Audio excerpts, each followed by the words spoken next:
Que vous soyez investisseur débutant ou investisseur chevronné, vous vous êtes forcément déjà posé la question suivante. Dans quel type de bien immobilier investir? Et bien dans cette vidéo, je vais m'attacher à vous lister les avantages et les inconvénients de tous les types de biens qu'il existe. Pourquoi est-ce que ce sujet est important? Tout simplement parce que dans votre stratégie d'investisseur, vous devez avoir une typologie de biens type dans lequel vous souhaitez investir. Je vais commencer par les parts de SCPI. Déjà, qu'est-ce que c'est qu'une SCPI? Une SCPI, c'est comme une SCI dans lequel vous êtes une centaine, un millier, voire une dizaine de milliers d'associés au sein d'une même société qui possède un bien immobilier, pourquoi pas un immeuble de rapport uniquement composé de plateaux de bureaux. Mais si vous êtes 1000 propriétaires à posséder un ensemble immobilier de 1000 m², ça veut dire que vous possédez à peu près chacun 1 m². Mais vous n'avez pas votre mètre carré à vous. Ce qui veut dire que ça peut être pas mal parce que si vous avez une petite somme d'argent à investir, vous pouvez tout de suite le mettre en achetant des parts de SCPI à 100 €, à 50 €, à 10 000 €, à 100 000 €. Tout dépend de votre capacité, de votre force de frappe pour intégrer cette SCPI. Sauf que il faut bien regarder les conditions pour sortir de cette SCPI parce que peut-être que pour sortir de cette SCPI, pour vendre vos parts, ça ne peut être qu'un autre associé de cette SCPI qui vous la rachète. Donc bien faire attention de bien lire tous les documents lorsque vous signez parce que c'est toujours très facile d'acheter une part de SCPI, mais c'est souvent beaucoup plus compliqué de s'en défaire.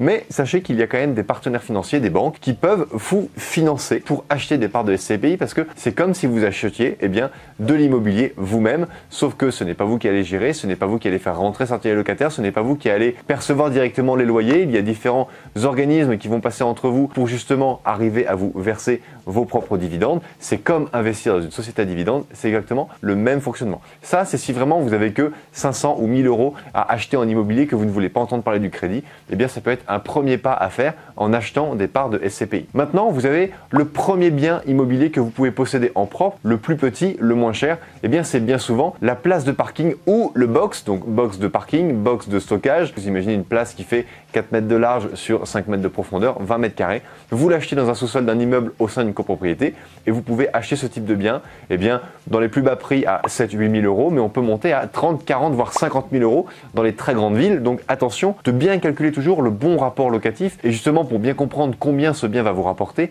vous pouvez télécharger le tableau qui est ici, le calculateur des investisseurs intelligents qui va vous permettre justement de maîtriser fermement la totalité des chiffres immobiliers qui font que votre investissement immobilier va fonctionner. On va parler des frais de notaire, on va parler du crédit bancaire, on va parler des loyers que vous allez percevoir, des différents impôts, taxes foncières, etc.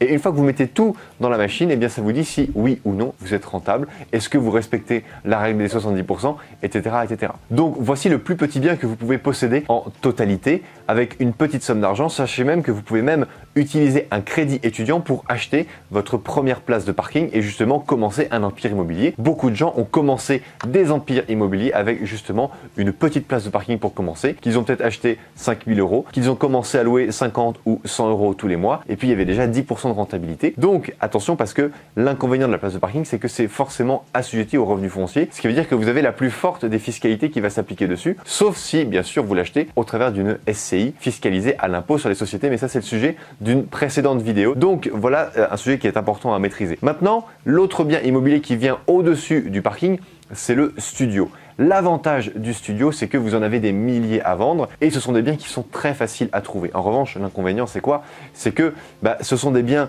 qui sont relativement peu chers, entre 50 000 et 100 000 €. Vous pouvez trouver votre premier studio, mais il y a énormément de gens qui peuvent atteindre cette somme-là, à emprunter cette somme de 50 000 à 100 000 €, ce qui veut dire que vous allez vous retrouver confronté à une énorme concurrence. Donc, de manière générale, les studios se vendent très très cher au mètre carré et sont pour la plupart du temps jamais négociables. Donc ça c'est l'inconvénient majeur des studios. L'avantage c'est que vous pouvez très bien le louer en meublé, bénéficier du régime loueur meublé non professionnel et avoir un régime favorable pour la plus-value, également un régime favorable pour les revenus. Donc c'est vraiment intéressant d'un point de vue purement fiscal d'investir dans un studio et que vous le louez meublé. Et en plus de ça, c'est un bien que vous allez avoir dans votre patrimoine. Mais pour moi, l'inconvénient majeur du studio, c'est que vu qu'on l'achète cher, il y a un prix au mètre carré à l'achat qui est élevé et le prix au mètre carré à la location n'est pas forcément très très différent de celui d'un T3 ou d'un T4. Donc ce que je veux dire par là, c'est que vous allez acheter un bien qui va être plus cher et qui va être moins rentable. Si vous n'êtes pas au minimum autofinancé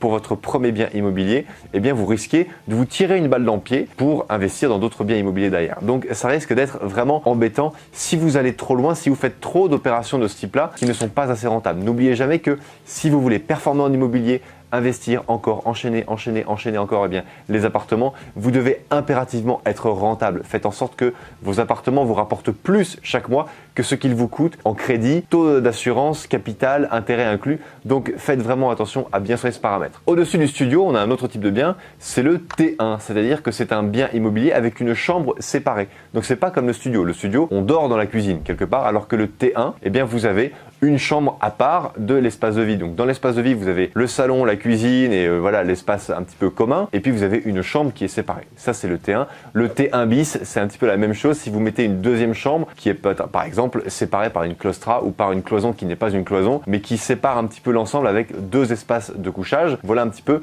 à quoi ça ressemble.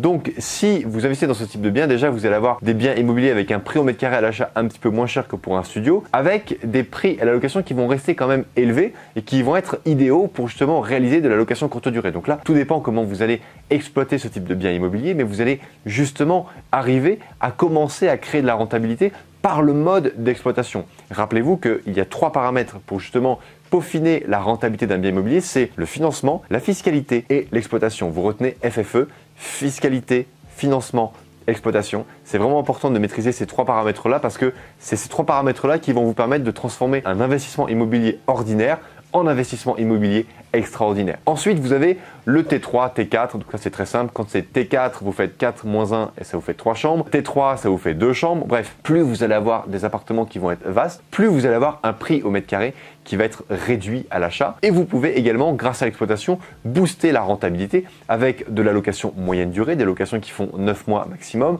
ou de la location, par exemple, en colocation, où là, vous n'allez pas louer un appartement entier, mais vous allez louer chambre par chambre.